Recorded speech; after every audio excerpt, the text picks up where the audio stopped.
My name is Maria Dalton, and I am about to turn 27 this year. I've been married to my husband for 5 years now, and we have a son named Martin who just turned 4. Initially, after tying the knot, I worked as a full-time employee, but now I'm working part-time at the same company.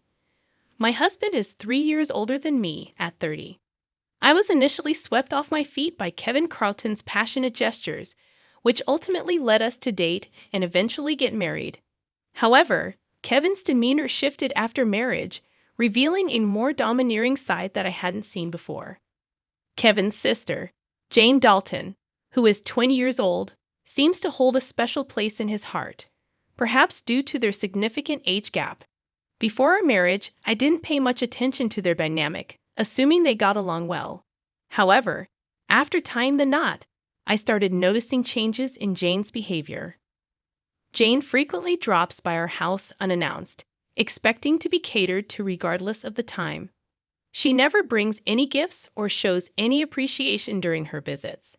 Instead, she acts as though I'm invisible, addressing only Kevin with a casual "brother, I'm here again." Despite my discomfort, Kevin always accommodates Jane's demands, even if it means inconveniencing me. For instance, during dinner, Kevin invites Jane to eat, leaving me to scramble and make do with what's available, regardless of my prior preparations. When I express my concerns to Kevin, he brushes them off, insisting that I should accommodate his sister. Kevin's preferential treatment towards Jane is evident, and it often leaves me feeling marginalized and disheartened. Despite Jane's verbal apologies, her actions suggest she revels in Kevin's attention at my expense. Left to fend for myself during meal times, I'd often resort to leftovers, resigned to the fact that I'm on the lower rung of Kevin's priorities. This pattern repeats when Jane requests a private conversation with Kevin, prompting me and Martin to relocate, once again highlighting my secondary status in our household. As Martin and I finish our meal and head to the kitchen for cleanup, I can't help but feel the weight of Kevin's favoritism and Jane's entitlement, casting a shadow over our family dynamic.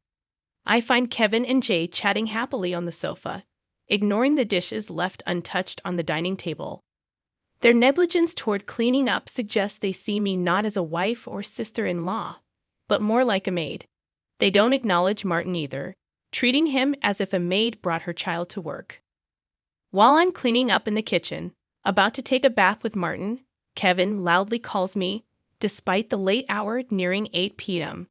He demands that I buy a cake for Jay immediately, specifying where to get it, despite the inconvenience it poses to Martin's bedtime. Jane adds to the pressure, insisting she wants it now, and Kevin rushes me, displaying his frustration at my hesitation. Knowing I'll inevitably have to go, I reluctantly agree to buy the cake, aware that a shop near the station closes at 9 p.m. As I prepare to leave, I overhear Kevin and Jane's conversation, criticizing me loudly, questioning why Kevin married me. Reluctant to leave Martin behind, I bring him along. While getting him ready, I hear Kevin's threatening tone from the living room, causing Martin to sense the tension, even if he doesn't understand the words. Suppressing my emotions, I ask Martin what kind of cake he wants, and he brightens up, expressing his preference for a fruit-loaded one. Our trip to the cake shop becomes a momentary escape from the conflict as Martin excitedly discusses cake flavors. We reach the shop just before closing time, luckily finding the cake Jane wanted. I buy 2 cakes, including the fruit-loaded one for Martin. Returning home, I serve the cakes to Jane and Kevin, then prepare Martin's cake. However, before he can enjoy it, Jane demands it for herself, and Kevin, disregarding Martin's protests, sides with Jane, claiming his right to choose. Unable to contain my frustration, I express my dissatisfaction, prompting Kevin to threaten divorce. Martin, visibly distressed, holds my hand tightly, and after some consideration, he speaks up, expressing his love for strawberry cake, a preference he mentions while eating the cake Jane initially wanted. I feel like I've been subjecting Martin to too much. 3 adults, including myself, shouldn't be burdening a 4-year-old child like this. The moment I saw Jane reaching for Martin's cake, After hearing him express how delicious it was, I knew I had to intervene. "Martin, let's go over there," I said, leading him to another room so he could enjoy his cake in peace. Kevin, likely noticing Jane's attempt to take the cake, apologized to her for seeming stingy. As much as I wanted to retort, I held back, not wanting to expose Martin to talk of divorce. Watching him innocently eat his cake, with a smile on his face, was heartwarming and offered a moment of solace amidst the tension. After finishing the cake, ignoring both Kevin and Jane, we decided to have a late bath and sleep in Martin's bed. The next morning, I woke up to find Jane had already left. As I prepared to wake up Kevin and Martin for breakfast, I heard Martin crying and rushed to him. To my shock, I found his piggy bank, a gift from my father, broken, and all his saved money gone. It was part of his nightly ritual to say goodnight to the piggy bank, and last night was no different. At that time, the only people in the living room were Kevin and Jane.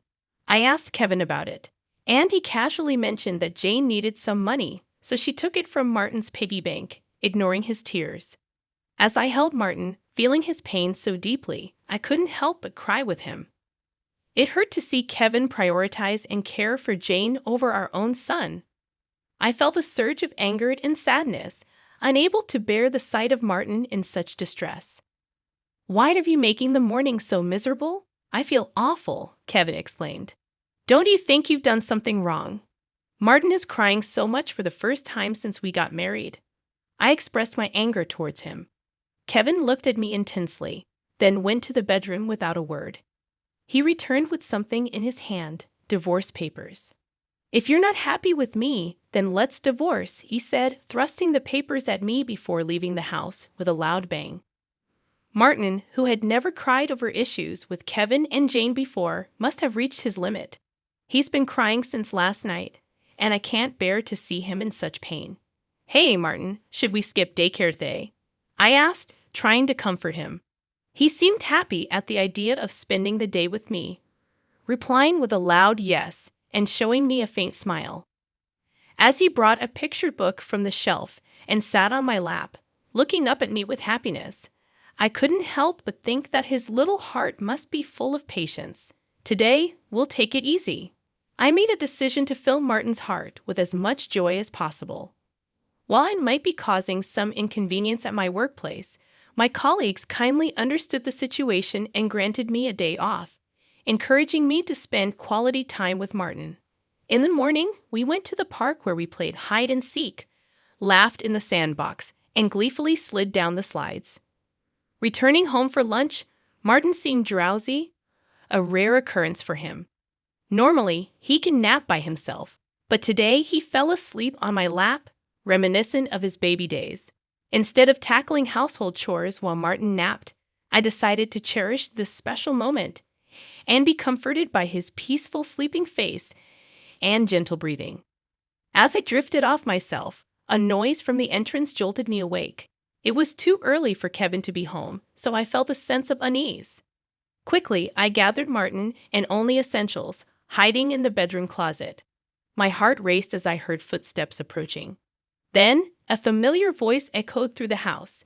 It was Jane, trembling with fear. I listened as she rummaged through drawers, muttering about something she couldn't find. After a brief call to Kevin, Jane left, locking the door behind her. Emerging from the closet, I put Martin back to bed, pondering what had just transpired. I couldn't shake the feeling that Kevin was involved somehow, and I began to question his actions. Feeling a mixture of disgust and fear towards Kevin, I hastily packed essentials for Martin and myself. By the time Martin woke up, I was ready to go. "Martin, let's go to Grandpa's place," I said, and we headed to the station, taking a train to my parents' house. Thankfully, my parents' home was nearby, and we arrived quickly. Although I hadn't informed them beforehand, they'd welcomed us with open arms, sensing something was amiss. Their pet dog immediately brought joy to Martin, and they played together happily. Feeling relieved, I confided in my parents about the unsettling events with Kevin and Jane. We discussed the possibility that Jane may have been searching for my belongings, particularly my cash cards.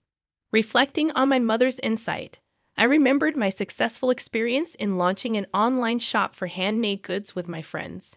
Before getting married, I was well known in the handmade industry, serving as the CEO of my own shop. As the business flourished, I made the decision to tie the knot. However, my priority shifted towards raising my child, prompting me to entrust the company to my reliable friends until I settled into parenthood. Although I still hold the CEO position, I primarily work part-time from home, managing the company remotely. Surprisingly, my husband, Kevin, is unaware of my continued role as CEO, although he knows about my previous position and suspects that I've saved a decent amount of money. I've intentionally kept details about my CEO status and savings from Kevin, mainly due to his poor financial habits. Despite earning a substantial income, Kevin spends recklessly, leaving little for essential expenses. He allocates a mere $200 per month for food, insisting I become a full-time homemaker. However, I've never agreed to abandon my career entirely. Eventually, he allowed me to work part-time, but not without making me sign a post-marital property waiver, fearing I might consider divorce. Since Martin's birth, I've solely relied on the $200 food budget, using my savings to cover Martin's nursery fees and clothing expenses. I've never asked Kevin for additional financial support, leading him to assume I have substantial savings. Jane's sudden need for money aligns with Kevin's belief in my savings, likely prompting their search for my cash cards. Nevertheless, I've been quietly setting aside funds for Martin in a separate savings account. Each month, a portion of my salary is deposited directly into this account. Despite their efforts, they won't find my cash cards, as I always carry them with me, concerned about Jane's frequent visits and Kevin's allowance of them. I've decided to keep my valuables at my parents' house, storing them securely in their safe. Martin's distress over his broken piggy bank further raises suspicions. My father, visibly angered by Martin's plight, insists on contacting Kevin. However, my mother advises caution, suggesting we uncover their intentions before they fabricate excuses, potentially complicating matters further. Deciding to record their conversation, my parents, a lawyer friend, and I agreed to discuss the situation calmly before taking any further action. Upon arriving home, I began preparing dinner as usual when Kevin returned. Quickly, I started recording on my phone, discreetly keeping the screen facing down to avoid detection. To my surprise, Kevin immediately asked about my cash cards upon entering. When I inquired about his sudden interest, his responses were evasive, hinting at deceit. Remaining silent seemed to frustrate Kevin, and he grew somber, demanding all my part-time earnings for his sister. Firmly, I explained that the money was for Martin's savings, not to be diverted elsewhere. Angered by my refusal, Kevin shoved divorce papers from his bag towards me, accusing me of draining his finances and devaluing our son, Martin. His words struck a nerve, prompting me to cease dinner preparations, gather the divorce papers, and take Martin's hand, heading for the door. Kevin's threat of divorce echoed behind me, but I declared I wouldn't return to a home where strangers came and went freely. Reflecting on my words later, I questioned if I had been too harsh, especially considering Jane's relationship with Kevin. Ignoring Kevin's flurry of messages and calls, I turned off my phone and sought refuge at my parents' house. Upon arrival, I shared the recording and divorce papers with my parents. Their response was clear. I should do what was best for Martin, even if it meant divorcing Kevin. However, they acknowledged the potential emotional toll it could take on Martin. As I grappled with this decision, Martin expressed hunger, and my mother swiftly prepared his favorite meal, hamburgers. Tears welled in my eyes as Martin, with a heart full of kindness, shared his happiness with us. Overwhelmed by his gesture, I couldn't contain my emotions, and my father reassured Martin that my tears were of joy. Martin's innocent remark about Jane's absence brought forth more tears, and I embraced him tightly. Witnessing this exchange, my father's eyes mirrored my emotional turmoil, highlighting the weight of the situation on our family. I turned to Martin and remarked, "Isn't it wonderful to be with family?" His surprise was evident as he questioned whether Dad had only considered Jane as family. My father gently affirmed that, indeed, it was just us: Mom, Grandpa, Grandma, and Martin. Then he asked Martin if he wanted to stay with us as part of our family. With a laugh, Martin replied, "Of course. We're family," bringing smiles to everyone's faces. As we enjoyed our meal, filled with laughter and lively conversation, I couldn't help but wonder when was the last time we had such a natural, joyous gathering. Despite my contemplation of divorce, the happiness of the moment convinced me to go through with it and inform Martin. Although discussing divorce weighed heavily on my heart, Martin seemed to understand, expressing his happiness at living as a family. He eagerly embraced our pet dog, referring to him as his younger brother, despite the dog being older.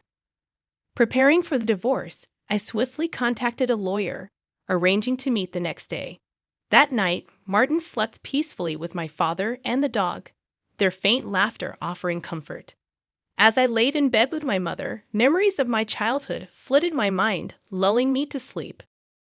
The next day, I was inundated with over 200 calls and messages from Kevin, showcasing his emotional turmoil. Exhausted by his instability, I turned off my phone once more. Meeting with the lawyer, we formalized the divorce proceedings.